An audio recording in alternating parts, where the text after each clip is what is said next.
வணக்கம் நண்பர்களே. வெண்டைக்காய் மோர் குழம்பு எப்படி செய்யறதுன்னு பார்க்கலாம்.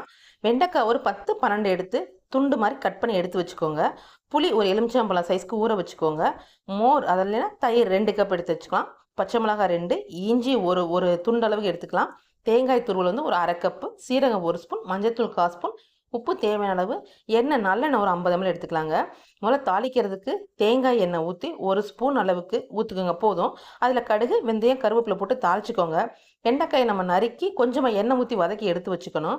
புளியை வந்து சுடுதண்ணியில் ஊற்றி நல்லா பிழிஞ்சு கரைச்சி எடுத்து வச்சுக்கலாம். அதில் கொஞ்சமாக மஞ்சத்தூள், உப்பு சேர்த்து முதல்ல கொதிக்க விட்டுருவோம். இப்போ தேங்காய், பச்சை மிளகாய், சீரகம், இஞ்சி இது எல்லாத்தையும் ஒன்றா சேர்த்து அரைச்சி எடுத்துக்கலாம். கொதிக்கிற புளியில் அரைச்சி வச்சுருக்க பேஸ்ட்டை உள்ளே சேர்த்து ஒரு 3 நிமிஷம் வரைக்கும் கொதிக்க வச்சுக்கலாம். அதுக்கப்புறம் அடுப்பை கொஞ்சம் லோ ஃப்ளேமில் வச்சு நம்ம 2 கப் தயிர் அல்லைன்னா மோர்னு சொன்னோம் இல்லைங்க, அதை நல்லா ஒரு ஸ்பூன் போட்டு ஒரு கிண்ணத்தில் அடித்து எடுத்து வச்சுக்கலாம். அதை அதில் ஊற்றிடணும். லாஸ்ட்டாக தான் நம்ம ஏற்கனவே வறுத்து வச்சுருக்கோம் இல்லைங்களா, அந்த வெண்டைக்காயும் அதில் போட்டு கிண்டிடணும்.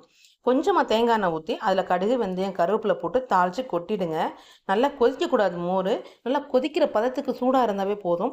சுவையான வெண்டைக்காய் மோர் குழம்பு தயார். இதை வந்து நம்ம சூடான சாப்பாட்டில் சாப்பிட்லாம். அப்படி இல்லைன்னா சில பேர் இடியாப்பத்துக்கு போட்டு சாப்பிடுவாங்க. கண்டிப்பாக நீங்கள் இந்த டிஷ்ஷை ட்ரை பண்ணி பாருங்கள், உங்களுக்கும் பிடிக்கும். நன்றி நண்பர்களே.